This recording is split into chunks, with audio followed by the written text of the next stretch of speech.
Welcome to V news Telangana. ముందుగా headlines. BJP రాష్ట్ర అధికార ప్రతినిధి శ్రీ కప్పర ప్రసాద్ గారు మీడియాను ఉద్దేశించి ప్రసంగించారు.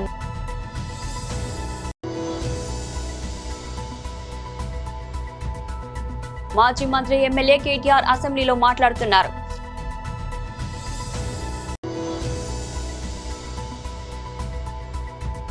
YSRCP state coordinator Sajjala Ramakrishna Reddy press meet.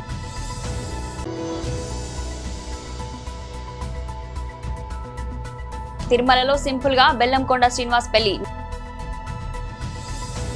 BJP రాష్ట్ర అధికార ప్రతినిధి శ్రీ కప్పర ప్రసాద్ గారు మీడియాను ఉద్దేశించి ప్రసంగించారు.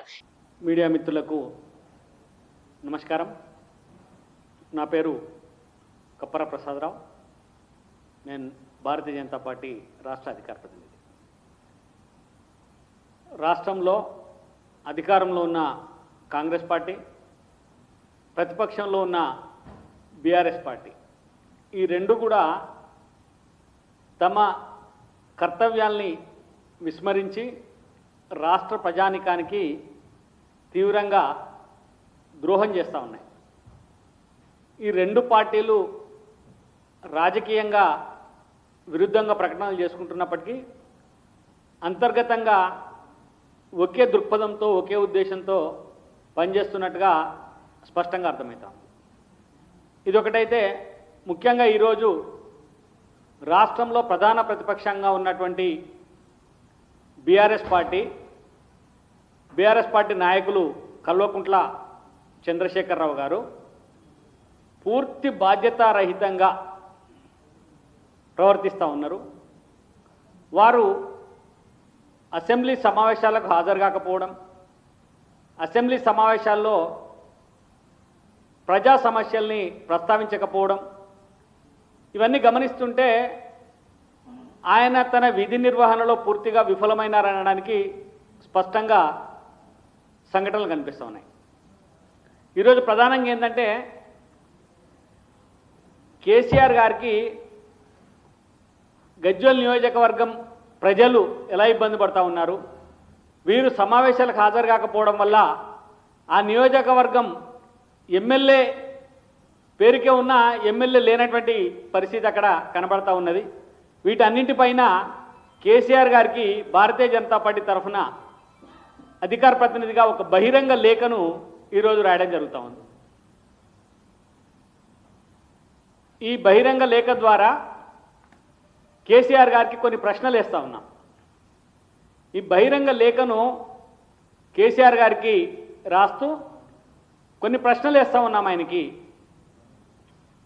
గత 15 సంవత్సరాలుగా గజ్వేల్ నియోజకవర్గానికి మీరు శాసనసభ్యులుగా ఉన్నారు.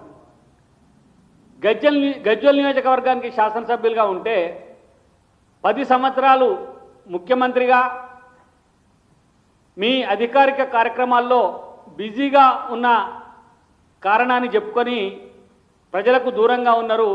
గజ్వేల్ నియోజకవర్గంలో ఏ ఒక్క గ్రామానికి రాలేదు, ఒక్క వ్యక్తిని పలకరించలేదు, ప్రజా సమస్యలను పట్టించుకోలేదు. సరే అయిపోయింది, మళ్ళీ మీరు ప్రతిపక్షంలోకి వచ్చారు. ఇప్పుడు ప్రతిపక్ష శాసనసభ్యుడిగా ప్రతిపక్ష అధికార పార్టీ తరఫున ప్రతిపక్ష నాయకుడిగా ఉండి కూడా ఇప్పటికీ మీరు గజ్వేల్ నియోజకవర్గ ప్రజల సమస్యల్ని ఏమాత్రం పట్టించుకోవడం లేదు, ప్రజలకు అందుబాటులో ఉండడం లేదు. ఒక నియోజకవర్గ ఎమ్మెల్యేగా మీరు పూర్తిగా విఫలమైనరు అనేది స్పష్టంగా అర్థమవుతున్నటువంటి సమస్య. మాజీ మంత్రి ఎమ్మెల్యే కేటీఆర్ అసెంబ్లీలో మాట్లాడుతున్నారు.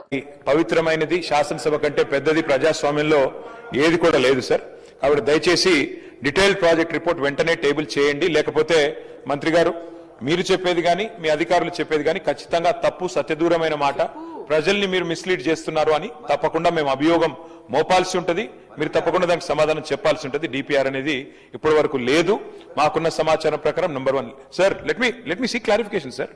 తర్వాత సార్ ఐ హంబ్లీ రిక్వెస్ట్ మంత్రి గారు వారు మరి మేము వారిని ప్రార్థిస్తున్నాం సార్. 50 మీటర్ల బఫర్ జోన్ గురించి చెప్పారు సార్. 50 మీటర్ల బఫర్ జోను మరి ఈరోజు మూసీకి సంబంధించి వారు చెప్పారు. అది ఒరిజినల్ గా ఇచ్చింది 2012లో కాంగ్రెస్ గవర్నమెంట్, 2016లో మళ్ళీ మేము ఇష్యూ చేశాం. కానీ మంత్రి గారు నేను సూటిగా ఒకటే అడుగుతున్నాను, 50 మీటర్ల బఫర్ జోన్ అని చెప్పి 5 కిలోమీటర్ల అవతల మీరు ఎందుకు ల్యాండ్ ఎక్విజిషన్ నోటీసులు ఇస్తున్నారు? ఏ కారణం చేత మీరు 3,297 ఎకరాలకు 10,000 స్ట్రక్చర్స్ కు అక్విజిషన్ నోటీసులు ఇచ్చారు? ఏ బేసిస్ లో ఇచ్చారు? ఇవి 50 మీటర్ల బఫర్ జోన్ లో ఉన్నాయా, బయట ఉన్నాయా? దయచేసి చెప్పాలని చెప్పి వారిని కోరుతా ఉన్నా. మూడో పాయింట్ అధ్యక్ష, మాకు అర్థం కాని, చాలా మంది ప్రజలు కూడా కన్ఫ్యూజ్ అవుతున్నది అధ్యక్ష. బఫర్ జోన్ లోనేమో మరి వాళ్ళ రిజిస్ట్రేషన్లు, పర్మిషన్లు ఇవన్నీ ఇచ్చింది ప్రభుత్వమే అధ్యక్ష, ఆనాటి ప్రభుత్వం. మరి వాళ్ళను ఆ రోజు సక్రమమైన వాటిని ఈ రోజు అక్రమం అని చెప్పి మంత్రి గారు ఏదైతే చెప్తున్నారో అర్థం కాని ఏంటంటే, బఫర్ జోన్ లో ఉన్న ప్రైవేట్ వ్యక్తుల ఇండ్లు కూలగొడతాం, కానీ ప్రభుత్వం అక్కడ హోటళ్లు కడుతుంది, రెస్టారెంట్లు కడుతుంది అంటే ఇది ఏ రకంగా సమర్థనీయం, ఏ రకంగా మంత్రి గారు దీన్ని సమర్థిస్తారు వారు చెప్పాలి అధ్యక్ష. అట్లాగే అధ్యక్ష, ఈ సెలెక్టివ్ జస్టిస్ ఏదైతే హైడ్రా గురించి మా వివేకానంద్ గారు చెప్పారో వారు చెప్పింది అక్షర సత్యం అధ్యక్ష. అధ్యక్ష, ఈ రోజు సెలెక్టివ్ జస్టిస్ అంటే చట్టం అంటే పేదవాడికి భూతం, పెద్దవాళ్లకు చుట్టమన్న పద్ధతుల్లో గౌరవ మంత్రుల ఇండ్లు బఫర్ జోన్ లో ఉన్న, FTL లో ఉన్న ముట్టరు అధ్యక్ష. ముఖ్యమంత్రి గారి సోదరుడింటికేమో దారి దొరకలేదు హైడ్రాకి, కానీ ఇవాళ మాత్రం పేదవాళ్ల ఇండ్లు మాత్రం బుల్డోజర్ తో కూలగొడతా ఉన్నారు. ఇది వాస్తవం. ఇది మంత్రి గారు దయచేసి తప్పకుండా దీనికి సమాధానం ఇవ్వాలి. అట్లాగే అధ్యక్ష, ఒక్క మాట చెప్పాలి అధ్యక్ష, మంత్రి గారిని మేము సూటిగా అడిగాం, హైదరాబాద్ నగర పరిధిలో ఒక్కటంటే ఒక్క ఇల్లు కట్టారా, కానీ ఎన్ని వేల ఇండ్లు మీరు కూలగొట్టారు దానికి సమాధానం చెప్పమంటే మంత్రి గారు దాని ప్రస్తావన కూడా చేయలేదు అధ్యక్ష. అట్లాగే నేను ఇంకో మాట అడుగుతా ఉన్నా అధ్యక్ష, LNT మెట్రో విషయంలో మొన్న ముఖ్యమంత్రి గారు చెప్పారు అధ్యక్ష, చాలా సుదీర్ఘ ఉపన్యాసం ఇచ్చారు. ఎందుకు LNT యొక్క 15,000 కోట్ల అప్పు మీరు తీసుకున్నారు అంటే ఏం చెప్పారు అధ్యక్ష? కేంద్ర ప్రభుత్వం అంగీకరించట్లేదు అన్నారు. మేము ఆనాడు 2023లో ఎయిర్పోర్ట్ మెట్రో టేకప్ చేసినప్పుడు ఏ కేంద్ర ప్రభుత్వం అడ్డం రాలేదు అధ్యక్ష. ఆ రోజు కేంద్ర ప్రభుత్వం ఏమీ మాకు పరిమితులు పెట్టలేదు. కానీ వాళ్ళ మంత్రి గారు, ముఖ్యమంత్రి గారు చెప్తున్న మాట వింటే మాకు హాస్యాస్పదంగా అనిపిస్తున్నది. 15,000 కోట్ల అదనపు భారాన్ని ఈ రాష్ట్ర ప్రజల మీద మోపి ఒక ప్రైవేట్ సంస్థ బ్యాలెన్స్ షీట్ లో ఉన్న అప్పును రాష్ట్రానికి తబాదల చేసి ఏం సాధిస్తున్నారు అని చెప్పి మేము మంత్రి గారిని అడుగుతా ఉన్నాం. మా అనుమానం అయితే అధ్యక్ష, 280 ఎకరాల స్థలం ఏదైతే LNTకి గతంలో లీజు మీద ఆనాడు ప్రభుత్వం ఇచ్చిందో దాని మీద ఈ రోజు కొంతమంది భూబకాసురుల కన్నుబడ్డది. దానికోసమే ప్రయాస తప్ప ఇంకొకటి కానే కాదు. YSRCP state coordinator Sajjala Ramakrishna Reddy press meet. ఆ దీంట్లో నుంచి పుట్టుకొచ్చిన ఇదే నువ్వు లక్షల కోట్లు, నువ్వు ఇన్ఫ్రాస్ట్రక్చర్కే 2 లక్షల కోట్లు అని ఇప్పుడంటే, నువ్వు 5 ఏళ్లలో చేసింది ఏంటంటే 2 తాత్కాలిక వర్షం, 1 సెంటీమీటర్ వర్షం పడితే నీళ్లు గారే తాత్కాలిక సచివాలయం, తాత్కాలిక అసెంబ్లీ నువ్వు కట్టే చేతులు దొరుకుతుంటే, ఇంకా అది నువ్వు కట్టి పూర్తి అయ్యేసరికి ఎక్కడో తీసుకెళ్లి మధ్యలో పెట్టేసినాక దాని రోడ్డు కనెక్టివిటీ ఇది రావాలంటే అంతా పూర్తయితే ఎన్ని లక్షల కోట్లు రావాలి? ప్లస్ వీటికి సంబంధించి నువ్వు మొదలు పెట్టిన ఏదైతే ఈ అవినీతి యజ్ఞం ఏదైతే ఉందో, ఓ భ్రమ క్రియేట్ చేసి ఒక పక్క ఒక అవినీతి యజ్ఞం మొదలు పెట్టావు. దానికి రాష్ట్రం సమిధ కావాలన్నా, రాష్ట్ర ప్రజలు సమిధలు కావాలన్నా? కాబట్టి ప్రాగ్మాటిక్ గా ఆచరణాత్మకంగా ఏం చేయొచ్చు అనే ఉద్దేశంతో వైఎస్ఆర్సీ ప్రభుత్వం మా హయాంలో జగన్మోహన్ రెడ్డి గారు ఇది ఉంచుతూనే డీసెంట్రలైజ్డ్ ఇది పోవాలనేది ఏదైతే రాష్ట్ర ప్రజల ఆకాంక్ష ఉందో, అటు రాయలసీమ వైపు కానీ ఇటు ఉత్తరాంధ్ర వైపు కానీ ఉందో అన్నింటినీ ప్రతిబింబిస్తూ ఆ రోజు నిర్ణయం చేసుకుని, అందులో అమరావతి కూడా ఒక పార్ట్, అమరావతి ఒక పార్ట్ అందులో, ఆ మూడిట్లో. So that is history. ఇప్పుడు ఈరోజు మీరు అడుగుతున్న దానికి కూడా నేపథ్యం అదే అనేది అందరికీ తెలుసు ఎందుకు వచ్చింది. అయితే మేము ఈ రోజు ఉన్న సిచ్యువేషన్ గురించి నేను అడుగుతున్నది ఏంటంటే, ఇప్పుడు 2 ఏళ్ళు అయింది చంద్రబాబు నాయుడు గారు వచ్చినాడు, చేస్తున్నాడు, నడుస్తోంది. ఎవరు ఆయన చేస్తుంటే అడ్డం పడినారు? పోనీ ఏం చేశాడు ఈ 2 ఏళ్లలో? ఇదైతే చూడాలిగా.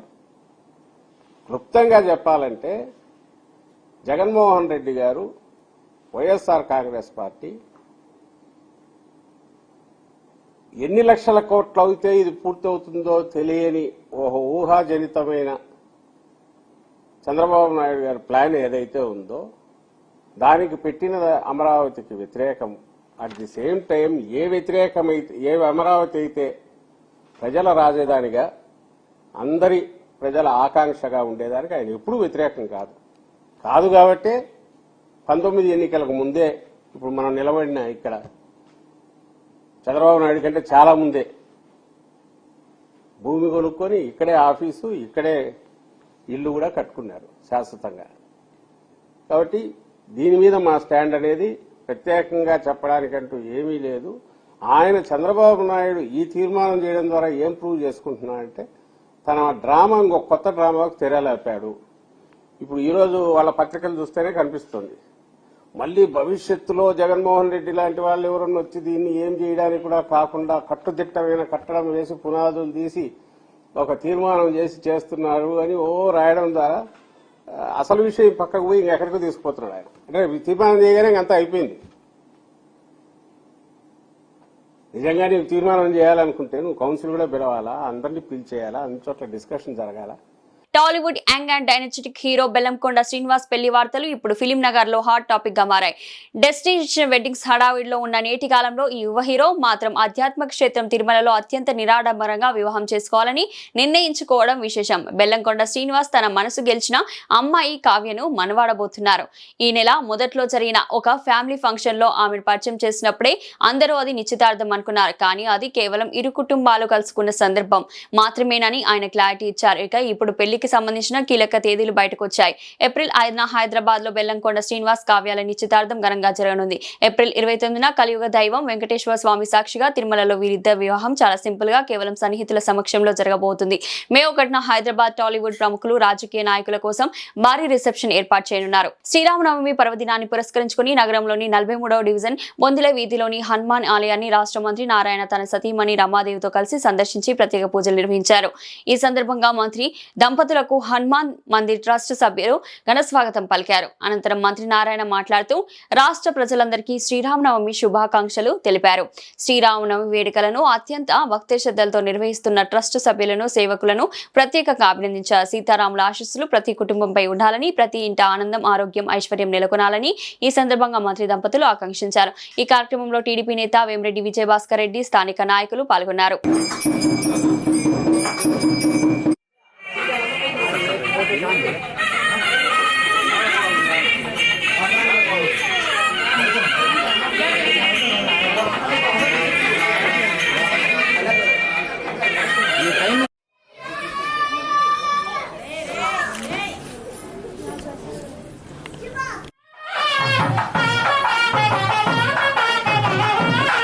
శ్రీరామనవమి సందర్భంగా గోదావరికని శ్రీ కోదండరామ ఆలయంలో నిర్వహించిన శ్రీ సీతారాముల కళ్యాణ మహోత్సవంలో రామగుండం ఎమ్మెల్యే రాజ్ ఠాగూర్, ఆయన సతీమణి మనాలి ఠాగూర్ తో జాతీయ SC ST commission member Vaddepalli Ramachandra, mayor Mahankali Swamy, deputy mayor Patapalli Yellaiah, Ajeevan GM Lalit Kumar తో కలిసి పాల్గొని సీతారామచంద్ర కళ్యాణాన్ని తిలకించారు. కళ్యాణ అనంతరం ఎమ్మెల్యే, ఆయన సతీమణి, జాతీయ ఎస్సీ/ఎస్టీ కమిషన్ మెంబర్ మాట్లాడారు.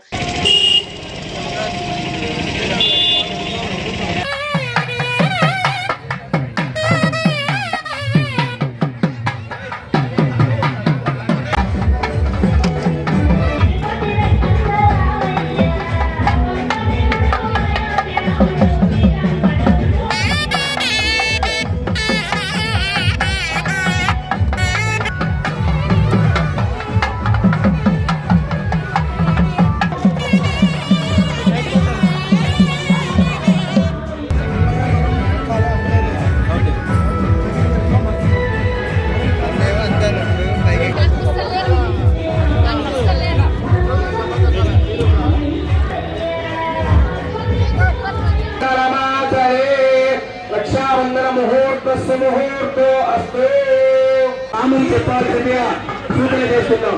జై శ్రీరామ్, జై శ్రీరామ్.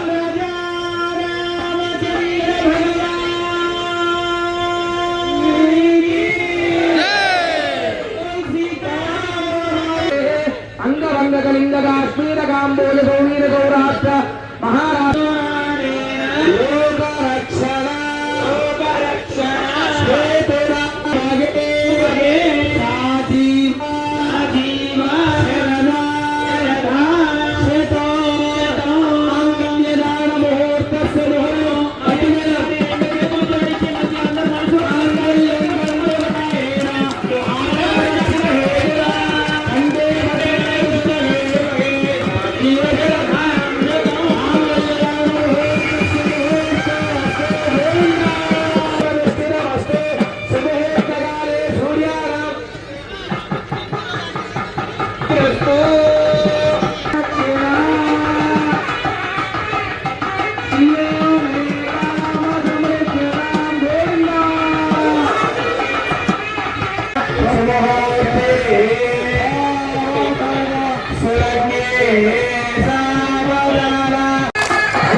మదన శశి శ్రావణ్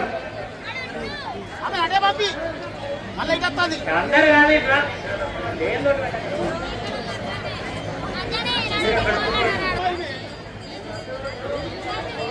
పెద్దలు ఇట్లాంటి మీరందరూ కొద్దిగా ఆగండి, కొద్దిగా 10 నిమిషాలు కూర్చోండి. కూర్చోండి. ప్రెస్ వాళ్ళు కూడా దయచేసి కూర్చోండి. గౌరవ ఎమ్మెల్యే గారు ప్రజలను ఉద్దేశించి మాట్లాడతారు. దయచేసి ఇప్పుడు మన ఎమ్మెల్యే గారు మాట్లాడతారు. దయచేసి ఎవరు మాట్లాడండి. వ్యాప్తంగా శ్రీరామనవమి ఉత్సవాలు జరుగుతూ ఉన్నాయి. తెలంగాణలో అద్భుతంగా రేవంత్ రెడ్డి గారు భద్రాచలంకి స్వయంగా వెళ్ళడం జరిగింది. రామగుండం నియోజకవర్గంలో ప్రతి గ్రామంలో ప్రతి వాడన ఊరూర ఎక్కడ చూసినా జై సీతారాం అని చెప్పి మా పూర్వీకులు ఎవరో రాజకీయ పార్టీల వాళ్ళు మా రాముడు అనుకుంటారు. ఏ రాముడు కాదు, వాళ్ళకు తెలవనప్పుడు రాముడు మావాడు. రామగుండానికే పేరు రాముడు. ఇక్కడ నివసించిన ప్రాంతం, రాముడు కలియాడిన ప్రాంతం. రాముడు ఈ ప్రాంతంలో ప్రతి ఒక్క వాడ తిరిగినానని చెప్పి చరిత్ర చెప్తా ఉంటుంది. ఈ రాముని గుండాల సాక్షిగా ఇవాళ అద్భుతమైన సీతారాముల కళ్యాణం ప్రతి వాడ జరుగుతూ ఉంది. కనువిందుగా జరుగుతూ ఉంది. భక్తి శ్రద్ధలతో ప్రతి ఒక్క కుటుంబం ఇవాళ కుల మతాలకు అతీతంగా అద్భుతమైన ఏర్పాట్ల మధ్య చేసుకోవడం జరిగింది. ఇది 3వసారి శ్రీరామనవమి శ్రీరాముని టెంపుల్లో గోదావరిలో అద్భుతమైన ఏర్పాట్ల మధ్య జరిగిన భవిష్యత్తులో శాశ్వత నిర్మాణం చేయడానికి ఈరోజు 2 కోట్లతో నిధులతో ఏర్పాటు అనౌన్స్ చేయడం జరిగింది. వచ్చే సంవత్సరం ఇంకా అద్భుతంగా చేసుకుంటాం. అన్ని ప్రాంతాల్లో కూడా బ్రహ్మాండమైన ఏర్పాటు చేస్తాం. ఆ శ్రీరామ రక్ష, సీతారాముల రక్ష, ఈ ప్రాంతం నవనిర్మాణం చేయడానికి ఆశీర్వాదం ఉండాలి. ఈ ప్రాంతంలో ఉన్న కుటుంబాలకు బంగారు భవిష్యత్తు ఉండే విధంగా శ్రీరాముడు ఆశీర్వదించాలి. అన్నిటికీ మించి ఆ శ్రీరాముని ఏదైతే బంటున్నారో హనుమంతుడు బజరంగ బలి ఇవాళ 350 అడుగులతో రామగుండంలో రాబోతా ఉన్నాడు. మన అందరికీ రక్షగా ఒక దిక్కు రాముడు, ఒక దిక్కు హనుమంతుడు, ఒక దిక్కు సమ్మక్క సారక్క, ఒక దిక్కు చార్మ దారి మైసమ్మ, ఒక దిక్కు దర్గా. ఒక్కటి కాదు, 4 వైపులా అన్ని దేవతల రక్షణగా ఈ నగరాన్ని అద్భుతంగా చేసే కార్యక్రమం చేస్తాం. ఈ కార్యక్రమంలో మీరు అందరూ భాగస్వాములు కావాలని కోరుతూ ఈరోజు మీ ద్వారా యావత్ రామగుండం ప్రజలకి ప్రతి ఒక్కరు కూడా సీతారాముల కళ్యాణ మహోత్సవ శుభాకాంక్షలు. Thank you. జై శ్రీరామ్, జై శ్రీరామ్, జై శ్రీరామ్.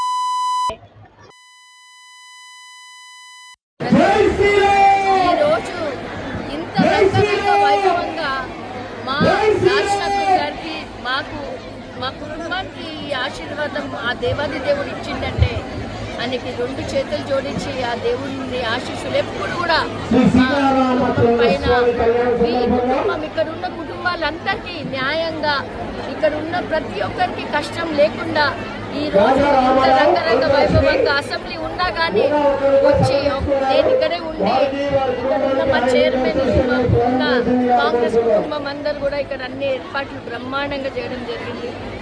ఈరోజు ఆ దేవుడు మాకు అంత అదృష్టం ఇచ్చినందుకు నాకు మాటలు రావటం లేదు. చాలా ఆనందం ఉంది. ఇంతమందికి ఇక్కడ భోజనాలు, ఇంతమందికి ప్రతిదీ చిన్న నుంచి పెద్ద వరకు ఎండ వాన ఏదొచ్చినా ప్రతిదీ కూడా ఈసారి పచ్చ తోరణాలు మీరు చూస్తూ ఉన్నారు. ఇంతకు ముందు కంటే ఎవ్రీ ఇయర్ రాజ్ ఠాకూర్ గారు సొంత ఖర్చుతోని ఈరోజు ఇక్కడ అన్ని చేయడం జరుగుతుంది. ఆ అదృష్టం కూడా దేవుడు మాకు కలిగించినందుకు మళ్ళొకసారి ఆ దేవాది దేవుళ్ళందరినీ కూడా మా మీద ఇదే దయ ఉంచాలని కోరుతూ పచ్చని పందిరిలో ఆ దేవుడు కళ్యాణంని మీ అందరూ కూడా మీ అందరి కుటుంబాలు, మీడియా మిత్రులు, ఇక్కడ ఉన్న కాంగ్రెస్ కుటుంబాలు, మొత్తం యావత్ రామగుండం అక్క చెల్లెలు అందరి కుటుంబాల పైన దేవుడు ఒక కృపని ఉంచాలని కోరుతూ మీ మీడియా మిత్రులు, మా తమ్ముళ్ళు, మీరందరూ మీ కుటుంబాలు, మీ పిల్లలు అందరూ కూడా సూపర్ భవిష్యత్తు, మేము మీకు ఇల్లులు మీ అన్న ద్వారా అన్ని చేయగలగాలని ఇవాళ దేవుడు ఆధ్వర్యంలో కోరుతుందని తెలంగాణ జాగృతి అధ్యక్షురాలు కల్వకుంట్ల కవిత తన రాజకీయ పార్టీ ఏర్పాటుపై కీలక ప్రకటన చేశారు. ఏప్రిల్ 25వ తేదీ తన పార్టీని అధికారికంగా ప్రకటించనున్నట్టు తెలిపారు. తాను సొంతంగా ఒక కొత్త పార్టీని రాజకీయ పార్టీని స్థాపించబోతున్నట్లు ఇప్పటికే ఆమె పలు సందర్భాల్లో వెల్లడించడం తెలిసిందే. మేడ్చల్ జిల్లా మణిరాబాద్లోని ఆద్వీయ కన్వెన్షన్ లో ఏప్రిల్ 25న ఉదయం 8 గంటలకు పార్టీ ఆవిర్భావ సభను నిర్వహించనున్నట్లు కవిత పేర్కొన్నారు. ఈ వేదికపై పార్టీ పేరు, జెండాను ఆవిష్కరించనున్నట్లు ఆమె వివరించారు. నేడు శ్రీరామనవమి పర్వదినం కావడంతో పార్టీకి సంబంధించిన కీలక అప్డేట్ ఇస్తున్నామని తెలిపారు. ఈ సందర్భంగా కవిత స్పందిస్తూ ఇప్పటి వరకు మగవాళ్ళు పెట్టిన పార్టీలని చూశారు. ఇప్పుడు ఓ తెలంగాణ ఆడబిడ్డగా నేను పార్టీ పెడితే ఎలా ఉంటుందో మీరే చూస్తారు అని అన్నారు. తెలంగాణ జాగృతి ద్వారా ఇప్పటికే ప్రజల్లో ఉన్న కవిత ఇప్పుడు ప్రత్యక్ష రాజకీయాల్లో సొంత పార్టీని అడుగు పెట్టనుండడం ఆసక్తి రేపుతుంది. పార్టీ విధి విధానాల్లో భవిష్యత్ కార్యాచరణపై ఏప్రిల్ 25న పూర్తి స్పష్టత రానుంది. బులెటిన్ ముగించే ముందు హెడ్లైన్స్ మరోసారి. బీజేపీ రాష్ట్ర అధికార ప్రతినిధి శ్రీ కప్పర ప్రసాద్ గారు మీడియాను ఉద్దేశించి ప్రసంగించారు.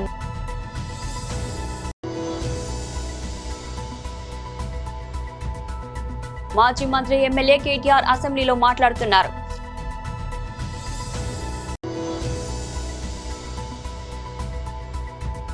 YSRCP state coordinator Sajjala Ramakrishna Reddy press meet.